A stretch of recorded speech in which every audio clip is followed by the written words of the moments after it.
Сайн цаана үзэгчтэй яг одоо та бүхний өмнө өсгөөтөр спортын төвхөнд сонирхолтой болсон явдлуудыг ярьдаг нэвтрүүлэх одоо шинэхэн дугаарыг хүрэхэд бэлэн болсон байна. За өдрийн мэнд. За өдрийн мэндийг хүргэе. За энэ 7 хоногт ямар сэдв сонгож аав?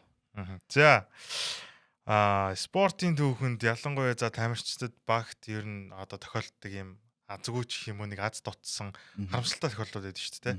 Тэдгээрээс зүгээр одоо сонирхолтой гэж үзээд нэг цөөхөн идэхэн тохиолдлуудыг сонгож аваад ярилцлаа гэж бодлоо л доо. Тэгэлгүй спорт ч өөрөө байнга одоо аз ер нь дагаж явдаг гэж хэлдэг шүү дээ. Ер нь ямар ч спортод. Тэгэхээр аз байгаа учраас цаана бас аз жоохон дутсан мөчүүд маш олон байгаа учраас тэрнээс хэдхэн ярилцгийг шийдлээ те. За окей. За эхний сэдв юу байгаа лээ? За эхний сэдв жоохон мөнгөтэй холбогдноо. Мөнгө татсан уу гэдэг. Мөнгөндөө харлган байсан. За Виктор Олодипо 2 удаагийн бүх хотод. За 2013 оны драфтын 2 дахь сонголтоор сонгогдсон. За зүгээр сонирхуулаад хэлэхэд 13 оны драфтын ангийнхныг нь хэлэх юм бол Олодипо бараг доош явчихаар заяа. За бүр нэгээр сонгогдсон тоглогч нь ч бүр бараг NBA-д сонгогдохоргүй хэмжээний тийм л одоо драфтын анги байхгүй юу. За нэгээр Антони Беннет сонгогдсон. Цагийн одоо бастууд энэ хоёул өмнөх дугаар дээр нэг хальтаарсан тий. Яг зүгээр цохос дуртаад өнгөрсөн. За ерөөхдөө ангидыг энэ сонсох юм бол айгу сонь хүмүүс байгаа. Коди Зеллер, Отто Портер Жуниор, Алекс Лен, Нерланс Нойл, Бен Маклемор одоо байна уу? Байхгүй шүү тийм үстэй. Тэгээ ихэнх нь байхгүй. Тэгээд KCP байгаа 8-аар сонгогдсон. За тэгжсэн яг ангийнхнаас нь хамгийн том одоо төлөөллүүд бол Янас байгаа, Руди Гобер байгаа. Тэгээд Сижи Макколом гэдэг ч юм уу төлөвч нар байгаа. Тэгээд бас нэлээд хойгоор сонгогдсон тий. Тий 10-аас хоошоогоо зарим нь бол яг лотереогоос хоошоогоо сонгогдсон жишээ. Тэгэхээр Виктор Олодипо яг энэ драфтын 2-оор сонгогдсон тоглогч маань замналтаа за нийт карьертаа 11 жилээс одоо $136 сая за $137 сая ерөөдөө цуглуулсан баг гэрээнээс 11 жил. 11 жил хугацаанд. Одоо баг худалчунд нэг гайгүй дундаж тамирч нэг 3 жилийн цалин биш тий. Тэр нь бол тий. Ер нь бол одоогийн цалин. Гэтэ яг 11 жилийн өмнө хамгийн юм нэл үнэлж чинь дөө. Манай Монголд хүртлээ. Гэтэ 11 жил чинь дундчаар нэг жилд нэг 13 саяг. 10 тий 11 хавцаал юм байна тий. Тэгэхээр айгу бэлтгэлтэй жилүүдтэй бас байгаа шүү дээ. Тий. За яагаад багассан? За тэнгуүтээ үүнийг давах боломж байсан л юм байна л да. Одоо энэ карьертаа цуглуулсан мөнгнөөсөө илүү их мөнгө олох боломж байсан нь. Индиана Пейсерс баг 4 жилийн $112 сая гэрээ санал болгосон маань хүн өөрийгөө энэ мөнгөнд дөнгөөс үн цэнтэй гэж үзсэн учраас гэрээг хүлээн аваагүй. $112 сая. Бараг нөгөө нэг 11 жилийн цалин бараг өгчихсэн байна шүү дээ. Тий 4 жил төгөө. Карьерийн цалинг нь бараг өгөнгөө. Жилийн бараг 30 сая шүү дээ. Тий. Худалч байна. Тэгээд дараа нь Houston Rockets багаас 2 жилийн 45 сая гэрээ санал болгосон. Мань хүн талтсан. За тэгээд Олодипог бид нэр мэдэн шүү дээ. Бэртэл гэмтэлтэй ер нь бол айгүй олон жил болсон. Маш олон хүмүүс аналистууд Олодипог илүү дээр карьертай байх боломжтой байсан талаар бас ярьдэн шүү дээ. Хэрвээ гэж ярьдаг. Тэгээд мэдээж яг энэ хугацаанд нэг бэртэл гэмтэл одоо карьерийнх нь уруудах шалтгаан болсон. Гэхдээ тэр том гэмтлүүдээс өмнө ч юм уу эсвэл яг ингээ боломжтой байсан үедээ гэрээ хийгээгүй гэдэг нь өөрийнх нь ер нь бол боломжоо ашиглаж чадаагүй. Авч чадаагүй гэх юм уу те. Тиймэрхүү тохиолдол болж одоо бүртгэгдсэн байгаа маа. Тэгээ сүүлд бэрцснийхаа дараа ч юм уу ингээл бэртлээс эргэж ирээл ингээл Майами тоглож байгаа хугацаа гэдэг ч юм уу. Тэр хугацаанд ч жилийн 2 сая гарны одоо цалинтай тоглож исэн үе мөч байдаг байхгүй. Тэгэхээр чи бодолтой барыг нэг 20 хэдэн саяас 2 сая л болно гэдэг бол асар том бололт шүү дээ. Тоглогч явд мэдээж бэртэл гэмтэлтэй. Гэхдээ харамсалтай тав. Иймэрхүү тохиолдолч зөндөө байна л да тий. Амандаа оржсон шар тусыг хэлээрээ түлхсэн маш олон тоглогч байдаг тий. Тэгээ тэрэндээ одоо хүртэл харамсаж явдаг хүмүүс ч бас байдаг тий. Маш олон сая долларын гэрээ хийхэд тэрийг зөвшөөрөхгүй өөрийгөө илүү үнэлээд тий. Илүү боломж гарч ирэхийг хүлээгээд яг олцсон боломжоо ашиглаагүй. Тэгээ тэрнээс болж харамсаж амьдралаар харамсаж явдаг маш олон тамирчтай. Зөвхөн NBA гэлтгүй шүү тий. Шүү дээ. Энэ драфтын ангит нь байгаа юм шүү дээ. Денис Шрёдер. Тий бас байна тий. Тий, Денис Шрёдер ч бас л гэрээгээ бас дээгүүр харж явж байгаа л том гэрээ алдсан юм шүү дээ. Өөрөө тэгээд бараг 4-5 багаа санал иргэдэг зөвшөөрөөгүй лөө. Маш олон багаа санал ирсэн тий. Гэтэ бас одоо тэгээд бодохоор юм бид ажилтал яваад байгаа юм да. Тий. За тэг эсрэгээрээ бас шар тосоо өмхөд бас тоглохгүй хүмүүс вэ шүү заахвар чинь тий. Тий штэ. Тэр багчд тоглохгүй за би боллоогээ болчихж байгаа юм шиг тий. За бас би бас энэтэй санал нэг үнэхээр бас энэ бол өөрийнхөө бас үнэлж байгаа үнэл хэмжээ нь хит одоо даваад тэгээ тэр нөөртөнд зөрөөд амьдралд нь одоо хүртэл нөлөөлөх хэмжээний юм болсон байна шүү дээ. За миний ярих сэдв бол Олимпиэр болсон маш одоо харамсалтай азгүй гэхээс илүү маш харамсалтай үйл явдал байгаа. Тэгээд энэ дамирчныг бол хүмүүс яг нутгийн хүмүүс бол барилзалчуд бол одоо хүртэл маш хөндлөж биширч явдаг. За Бразилийн марафоны тамирчин гэхэр чамд ямар нэгэн тамирчин орж ирж байна уу? Ер нь марафон гүйлтийн тамирчин. Марафонд уу? Тийм марафон. Бразилаас уу? Тийм. За үгүй. Ер нь ямар ч хүний талаад ер нь Бразилд марафон байд юм уу? Ер нь олимпиад хийдгээд гэхээр бас ховор те. Ер нь маш ховор. Энэ тамирчин Вандерле де Лима гэдэг энэ тамирчин байгаа даа. Бразилийн марафоны тамирчин. Энэ тамирчин ер нь бол одоо марафоныхаа Бразилийнхаа төвхөнд бол ер нь бол нэлийн одоо домог болсон тамирчин. За 2000 энэ тухайн үйл явдал юу болсон бэ гэхээр 2004 оны Афины олимпиад манайхаа оролцсон байгаа.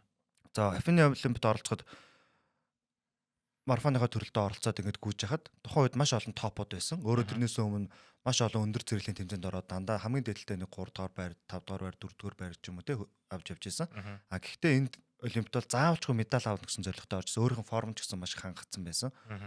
За ингээд Афины олимпиад 2004 оны 8 сарын 29 онд одоо бөөн гараад уралдаад барайнд ороход 7 км үлдсэн байсан. 7 км үлдсэн.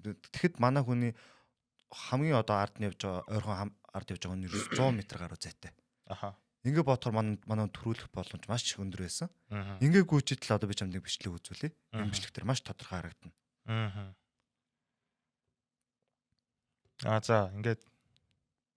За ингээд төрүүлэг үүж яхад нь хажуунаас нь үзчихсэн одоо тэр Афины одоо годомжид үзчихсэн ямар ч хамааралгүй нэг нөр очоод тэр талбайгаас нь аваад гарчиж байгаа. Энд одоо үзчихсэн хүмүүс шоконд орсон, олимп зохион байгуулагч шоконд орсон. Ингээд одоо ингээд хоёр үзчихсэн хамт үзчихсэн хүмүүс бүр ингээд тэрвэрээ тавхад бүр хүчээр салгаад манай хүнийг 50% болж байгаа. Ингээд 50% явж байгаа чинь өөрөө бүр ингээд маш юм сандралд ороо шоконд орчиж байгаа. Тийм байна. Бүр хөмсгөө санагтай. Хөмсгөө зүгээр гайхчихж байгаа зү. Энд чинь төрүүлж явж байгаа. Олимпийн алтан медаль авахд ойрхон болцсон. 7 минут 7 км үлдсэн байгаа хүн шүү дээ. Ингээ манай хүний алтан медаль авах боломж ингээд хэдэн олимпийн төрөл чинь минут секунд доллар л хэмжигддэг юм шүү дээ. Тэр юмыг ингээд байхгүй болгож байгаа байхгүй. Ингээ манай хүн гүйсээр байгаа тэцэд нь хамгийн одоо золоор хэм азар хэм үү те 3 дугаар байранд бичигдсэн байгаа. Ямар тач. Тэгтэл алтан медаль авах боломжтой байсан гэж хүмүүс үздэг. За яагаад энэ хүн ингэж гарч ирвэ гэд одоо дараагаар нь мэдээж одоо мөрлөг шалгалт явагдсан шүү дээ. Шалгалт явагдахад энэ нөөрөө хоорон гэд одоо Ирландын одоо хуц өмссөн Ирланд гаралтай хүн байсан байгаа. Хоорон гэдэг. Энэ тэгсэн чинь өөрөө сэтгэлийн тийм эрүүл бус байдалтай.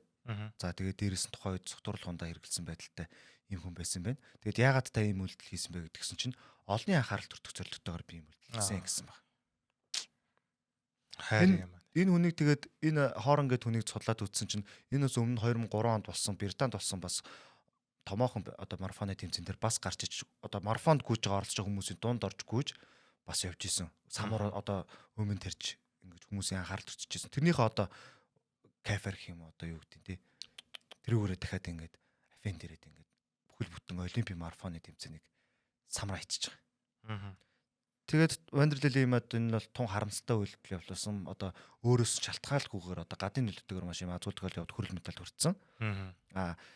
Энэ үйл явдлын дараагаар олон улсын олимпийн орооноос Пьер де Куберт ингээд шагнал байдаг. Энэ ямар очтой шагнал гэхээр олимпийн одоо үйлсд хамгийн их одоо гар бие оролцсон, нэр төрөө оролцуулсан тий. Нэрт зүтгэлтэн одоо монголоор бол одоо Чингисийн одон гэдэг чинь тий. Тим медаль байгаа энэ хүнд олгосон. Тэгэд энэ хүмүүс тэр медалийг авсан дараа өөрөө хэлсэн байдаг. Би тухайн үед бол надад маш хэцүү байсан. Би алтан медалийг яг баг атгаад баг алдахтай хэмжээнд дэжлэхээс учраас сэтгэл зүйн маш докторгүй сүүлийн тэр 7 км-т бол би баг юу болоод өнгөрснийг өөрөө бас сандгүй гэж байгаа байхгүй юу. Маш сэтгэл зовнилтой юу болчихвол секунд ч 0 секунд болгоноор хэмжиж байгаа шүү дээ. Тэр болгоно надад тийм дарамттай санагдчихсан. Одоо тэгтээ тэр чинь ингээд цаг хугацаа хүнийг анаадаг гэдэг шиг одоо л тэгтээ надад тийм байхгүй. Би бол Бразилд хамгийн одоо нэр хүндтэй спортын тамирчин нэг ус учраас тийм зөвхөн харамсах зүйл байхгүй гэсэн мэт. Ийм нэг аз зургал тохиолдол байна да. Одоо эн чинь 42 км бүтэн марафон шүү дээ. Тэнгүүт чинь 7 км гэдэг чинь 6.5-ын толцсон. 6.1 нь л үлдсэн байсан. Яг энэ төрүүлж явж ирсэн. Энэ үйл одоо яг энэ хэсгээс хойшоогоо мань хүн тэр үлдсэн 7 км бол тун үнд дуулсан байгаа шүү дээ. уралдаан биш. Зүгээр саяны яг болсон явдлал бодоод дууссан баг те. Яагаад Яагаад гээд. тэг ингэж явж бод бүр медальгүй оторсон бол бүр хэцүү тий. Бүр тэрэнэ те. Тэг өстө золоор өстө хүрэл медаль өрцсөн юм да. Ингээ харахаар 1-р байранд орсон Италийн тамирчин Стефано Балдини нь болохоор 2 минут 2 цаг 10 минут 55 секунд. 2-д орсон Америк нэгдсэн улсын тамирчин 2 цаг 11 минут. Манай хүн болохоор 2 цаг 12 минутанд орж ирсэн байгаа байхгүй юу? Тэгэхээр 1 минут гарны л зөрүүтэй 3 дахь орт орсон байгаа. Эхний байраас шүү. Хөөе. Зүгээр сая хэлсэн чинь сонирхолтой санагчлаа. Эхний хідэн байрт Африкийнхан байхгүй тий. Тэг тухайд байхгүйсэн. Тийм ээ тий. Тэгээ чинь 2 цаг 10 гэдэг чинь бас нэлээ хойш байгаа шүү дээ. Тийм. Одоо бол нэлээ амар эвдэгцсэн шүү дээ. 2-2 нэлээд төгссөн шүү дээ. 2-1 2 гэж явдсан шүү дээ. 2 3 байж байгаа. Одоо баг 2 1 орцсон тий. Сонирхолтой тий Африк байхгүй. Тэгээ одоо нөгөө нэг Кени тамирчин гин чинь бүр эвдээд яваад байгаа шүү дээ. Тийм шүү дээ. Эхний 10-ынх нь баг хитэн өөр их хэлжлээ тий. Баг оролцсон марафон болгондоо эвдэх шахуул оролцож байгаа. Аа. Ийм нэг харамсалтай үйл явдал байна. За яг сонирхолтой харамсалтай айгу цогцол үйл явдал болж тээ. Тэ. За миний хувьд дараагийн сонгох хүн маань Эрик Дампир. За 1996 оны драфтын 10 дахь сонголт. 96 он бол бидний сайн мэддгээр. За 2003 оны драфттай маш их харьцуулагддаг драфт шүү дээ. Kobe Bryant, Steve Nash гэл. Тэгтээ одоо Жермен Онел гэх мэтчлэн тоглогч нарын өмнө сонгогдсон Эрик Дампирийн талаар ярилцж байгаа. Богинохоо тэгтээ товч сонирхолтой. За драфтын ангийнхан бол мэдээж Ray Allen, Marbury гэл олон тоглогч нар байгаа л да. Тэгээ өөрөө ч гэсэн 10-аар сонгогдсон бас лигт доктортой тоглосон тоглогчтой нэг. 2012 онд хамгийн сүүлд Атланта Hawks тоглосон. Гэтэ тэрний өмнө болсон үйл явдал юу вэ гэхээр 2004 онд Dallas Mavericks багтаа нэгдсэн байхгүй. Тэгээд 4 онд нэгдснээс хойшоо 6 онд өрнөт бүсээс финалд шалгарч суралт тоглохоор болсон. За эсрэг талаас болохоор дорн бүсээс Miami Heat багт харсан те. Тэгээ Wade, Shaq тэргүүтээ Miami Heat тухайн жил авраг авсан. Eric Dampier тухайн үед Dallas Mavericks багт тоглоод авраг авч чадаагүй. Харамсалтайгаар үлдсэн. За тэгсэн чинь Dallas Mavericks багт 10 он хүртэл тоглоод 10 оноос хойш яг 10-аас 11 оны үеэрэлт буюу Miami Heat багийн их гурал бүрддэг жил сул тал болох төвийн байрал дээр Эрик Дампир Dallas Mavericks багаас Miami Heat руу шилжээд тэр жилээ бидний сайн мэддгээр их гурал эхний жилдээ хожигддаг финал дээр Дампир Dallas биш Miami-д байснаар дахиад авраг авч чадалгүйгээр хоцорсон. Тэгээд яг Dallas-тай хожигдсан тийм. Харин тэгэхээр муухай байгаа шүү дээ. Тэгэхээр бол үнэхээр бас одоо азгүй юм да тийм. Тэгээд нэг юм сонин цаг хугацааны хувьд ингээд нэг юм сонин одоо үйл явдал болчихж байгаа байхгүй. Одоо жишээ нь надад ч юм уу чамд нэг тохиолдож байсан. Чи ингээд нэг амьдарч исэн байрнаас өөр газар руу нүүсэн чинь танаа ажил яг чиний хуучин гэртээ ойрхон минь надад 4 удаа тохиолдсон. Яг тэрэн шиг нэг юм сонин байгаа байхгүй. Тэгээ мань хүн чинь уг нь бас тийм муу тоглогч биш шүү дээ. 7.4 оноотой 7.1 самбар тэгээ 1.4 блок гэдэг чи яг байж болох маш гоё самбарын рол тоглож байгаа байхгүй тий. Багт өргөн төлөөгөө үзүүлдэг. Тэгээд энэ тоглогч яг хувь тоглогчийн зүгээс аваад үзэх юм бол медаль одоо медалийн аврагын цом авсан бол үнэхээр одоо баярлалтай гоё карьер байхаар байлаа. Нэрэлс даазгонд зүтгэж байгаа л өөр багт очиод финалдад гараад ирсэн чинь зүтгэж исэн багт очиж. Тэгтээ мань хүн бодсон баг шүү дээ. Далс тааж байгаа Новицки за хөгширж байгаа. Одоо юу гэдэг за мэдэхгүй л дээ. Ингээ манай багийнхаа хөгширж байгаа те. Тэнгүүдээ тэнд нэг дорндод нэг их гурал бүрдсэн. Зүгэл би ядчтай карьерийнхаа төгсгөлийг авраг аваад дуусгах чигээл очсон чинь Dallas Mavericks нь харин чиг хөгшчүүлээрээ нийлээд бут нэрхсэн шүү дээ. Өстой тэгсэн шүү. Тэр өстой амар цувралаа гээл тэрийг санаж байна. Тэгэхээр өстой харамсалтай. Хувь тоглогч яваад үнэхээр харамсалтай. Нэрэлцтэй харамсалтай. Тиймэрхүү тохиолдолд гэхдээ юм бид байдаг те. Одоо андс барьж ч юм уу. Гэхдээ яг улирал тоглож байсан учраас бүгд авдаг л та. Яг явсан чи хоёр баг нь хоёулаа зөрөөд авраг авчдаг те. Тэгээ яг Warriors бол хүмүүс мэдэн шүү дээ. Тийм учраас яг Dampier-ыг бол нэг 90-ад оны сүүл 2000 оны их үеийн яг магадгүй мартагдсан байж магадгүй гэж удаа санаалах үүднээс орууллаа. За миний дараагийн ярих хүн бол одоо өнөө цагт жодо бүхийн хүрээлийнх маш сайн мэдчихэж байгаа. Өнөө цагт жодогийн хэмжээнд хамгийн одоо азгүй гэж. Одоо яндаагүй гэх юм уу те. Бас зарим нь бүр хараалт туссан ч гэж ярьж байгаа. Ийм тамирчин байна. Тийм бас бүр хараалт хүрсэн ч гэж яриад байгаа. Энэ тамирчин бол Yang Yun Wei гэдэг. Одоо жудо бүхийн 50 онсоос гарч ирж байгаа одоо сүүлийн хамгийн шилдэг тамирчныг бол хасах 60 кг барилддаг. Бүр 50-ны жудо бүхийн ханхуу гэдэг хүртэл хоч авсан. За хоч авахын зөрчлөөрөө одоо учиртай энэ 2020 оны Токио Олимпиас мөнгөн медаль хүртэж маш том шоугныг тарьсан. За 50 ч ерөөсө жудо бүхөр мөнгөн медаль хүртэж байгаагүй байсан бол Токио Олимпиас хүртэж авч маш том шоугн. Гэхдээ алтан медаль авах боломжтой байсан. За яагаад хараал вэ гэж нэрлсэн бэ гэхээр 20 оны Токио Олимпиад эзэн орны бүх Наохиса Такатотой барилцсан. За үндсэн цагт бол 2 бүх бол тэнцээд за голд скорт ялагч тодорхой болсон. За голд скорт төр жижигхэн алдааснаас болоод Наохиса Такатод ялагдаад ингээд мултраад мөнгөн медаль хүртчихсэн төвхтэй. За энэ 20 оноос хойшоох бол оролцсон бүх тэмцээнд ер нь бол бүх тэмцээдэд ян юм бэ? Оролцсон томоохон тэмцээд хожих буюу медаль хүртэх боломж нь дандаа 55% дээш гэж медаль хүртэх боломж шүү гэж үнэлэгддэг ийм өндөр топ төвшин тамирч байна байхгүй. Одоо дэлхийн чемпионанд 8 ч гэж байна одоо тэрапц явж байгаа. Ийм өндөр чемпионаны бүх. За энд 20 оноос хойшоо алтан медаль төлөө маш олон удаа том тэмцээнд гарч ирсэн боловч хүртэж чадаагүй. За энэс хойшоо томоохон тэмцээнүүд ярил те. За 2022 оны дэлхийн аврах шалралт тэмцээнд хүрэл медаль хүртсэн. Тэгээ энэ нь болохоор яагаад тэгэхээр дахиад Наохиса Такатодо ялагдсан. За ингээд энэ нэг хараал гэдэг үг нэг эндээс хойш явж байгаа. За тэгээд 24 оны Парис Олимпиад шилдэг толгойд үлдсэн. За нөгөө нэг дагах барилтаанд ялагдуулсан. 23 оны Азийн аврагын алтан медаль хүртсэн. За гих мэтчлэн ингээд томоохон тэмцээнүүд дандаа ингээд хүрэл медаль болон мөнгөн медаль хүртэж ингэж.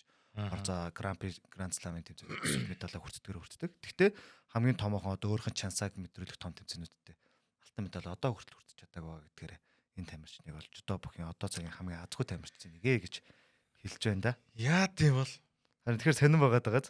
Ямар сонир. Тэгэд одоо ийм шүү дээ. Жишээ нь за эхлэл бол ингээд 20 онд те жишээ нь. За мөнгөн медаль авлаа. Тэрнээс хойшоо яг энэ үйл явдал за юу гэдэг нэг том тэмцээнүүд тэр нэг давтагт, хоёр давтагт, мань үний дотор нэг бодол орж ирнэ. Энээсээ гарч чадахгүй л яана гэдэг нэг тийм дарамт төсөв юм шиг эсвэл те.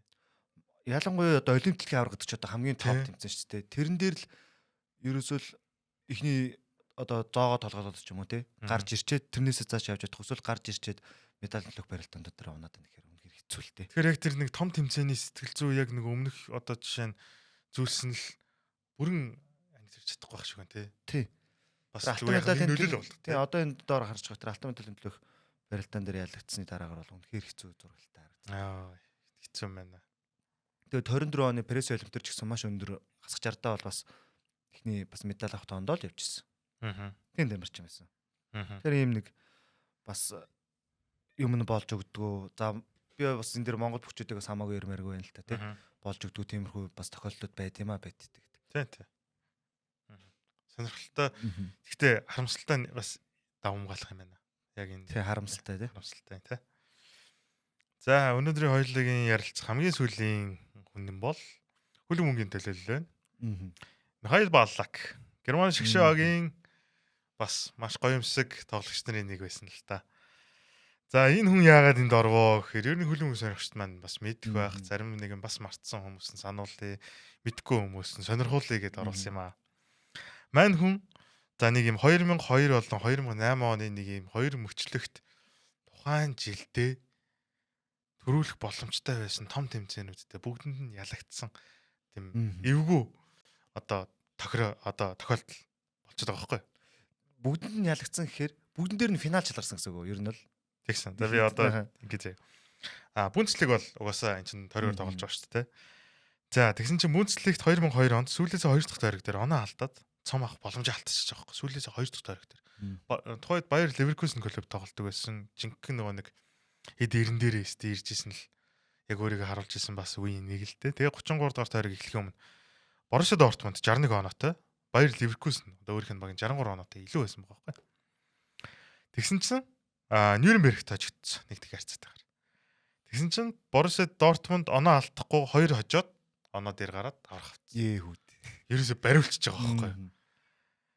За тэгээд яг нь иймэрхүү тохиолдол зөндөө байдаг. Гэхдээ энэ бол нөгөө нэг мөрчлөгөөр нэг юм сонир давтагдсан гэдгээрээ шүү заяа. 2002 оны 2 дахь нь Германы цомын финалд хожигдсон. 3 дахь нь Авруудын лигийн финалд хожигдсон. Реал татаараад Ливеркусен Реал 2 гараад тэгээ Реал цом авдаг. Дараа нь 2002 оны дэлхийн аврах шалралт тэмцээний финалд хожигдсон. Харамсалтай. Тэгээд энэ яг бүгдэнд нь энэ хөөр явчихсан ямар ч байсан. Тэгээд 2008 оных нь юу вэ гэхээр 8 онд Челси клуб тоглож байсан те. Ерөөдөө бас яг Челсиг нэгэн цаг үеийн төлөөллүүдийн нэг Лампарттай, Дрогбатай, те, Жон Терри, те, Михаил Баллак гэдэг ч юм уу. Премьер лигийн сүүлийн тойрогт цомох боломжоо бас ер нь бол яг боломж байсан. Гэхдээ боломж тэдэнд 100% байсан гэхээс илүүгээр бас нөгөө тал руугээ өөр багаас шалтгаалжсэн гэд хэлэхэд болно. 38 дугаар тойрог Премьер лигийн хамгийн сүүлийн тойрог эхлэхээс өмнө Челси клуб 84 оноотой, United 84 оноотой. Гэтэ нөгөө голын нэмэх хасгаа үзүүлэлтээр United дээр нь байсан л та. Тэгээ Bolton Wanderers-тэй 1-1 харьцаатай тэнцэж байгаа Челси клуб. Тэгсэн чинь эсрэг талд нь United Wigan Athletic-ийг 2-1 харьцаатай хожицсон. Тэгээд United нэгдүгээр байраа алдалгүйгээр төрүүлж байгаа. Гэхдээ энэ дээр Челси хоцсон ч яг 2 дугаар дэд байранд орж байгаа. Гэхдээ улирлын төгсгөл за сүүлийн тойргуудад ерөөдөө United оноо алдахад хойноос нь нэгсэн байхгүй. Тэгэхэд оноо ойртсон. Гэхдээ тэнцэж байгаа шүү дээ. Ер нь бол хожих боломж яг тэр тэнцэх хэмжээний тэр голын зөрүүн дээр яригдах хэмжээний байна гэдэг бол амар харамсалтай азгүй тохиолдол байхгүй тий. Хожих боломжтой, төрүүлэх боломжтой байсан тий. Тэгээд FA Cup-ын финалд хожигдож байгаа. Аврагуудын лигийн финалд United-тайгаа таарад Москвагийн бороотой шин өдөш Жон Терри халтраад Челси клуб хожигддог финалт цогод. Тэгээд Европын аврагт шалгаруулах тэмцээн дээр 8 онд Испанта таарад Герман Фернандо Торресын голоор Испани хожоод Герман хожигддог. Ингээд 2002 болон 2008 онуудад ер нь төрүүлэх боломжтой байсан. Яг тэр томоохон одоо шигшээ баг бол үнэхээр том хэмжээнд шүү тий. Клубын хэмжээнд тэр шигшээ багийнхаа улсынхаа хэмжээнд тэр тий. Харамсалтай гас. Харамсалтай. Яаж яагаад энэ ингээд за 4-4-өр ингээд англи гарч яг нэг 6 жилийн зайтай ингээд давтагдсан гас тий. Тэгэхээр хувь тоглогчийн хувьд үнэхээр харамсалтай. Гэхдээ энэ тоглогчийн карьер бол мэдээж энэгээр эдгээр зүйлээр дутахгүйгээр маш гоё. Одоо зохиол шиг карьертай л хүнэлтэй. Гоё тоглогчтой нэг бас хөлбөмбөгийн түүхэнд гоё хүндлэгдсэн тамирчдын нэг л дээ. Тэгээд өнөөдрийн сэдв бол яг хуу нэг талаараа юм азгүйгээд заримдаа ингээд нэг шоолох үе гарч байгаа ч гэсэн нөгөө талаараа нөгөө нэг илүү харамсалтай бас зүйлсүүдийг хойлоо дэлгэж ярьлаа шүү дээ. Юм гэдэг хоёр талтай. За тэгээд хойлог үзэгчд маань ч гэсэн бас ямар нэгэн одоо иймэрхүү сэдв дагуу хинэгэн тамирчдыг ямар нэгэн багийг бас ирүүлвэл хойлоо сонирхолтой шүү дээ. Та бүхний бас үзэх дуртай лиг, спорт юу гэдэг те тэнд тохиолжсэн хамгийн азгүй мөчүүд тохиолдлууд эндүүлж явдаг тийм зүйлүүд байдаг бол бас манай сэтгэл хөдлөлт хуваалцаарай гэж хэлмээр байна. Энэ дүрээд бидний ярилцсан сэдэв маань өндөрлөж байна. Дараагийн дугаар уулзцаа. Баяр таа.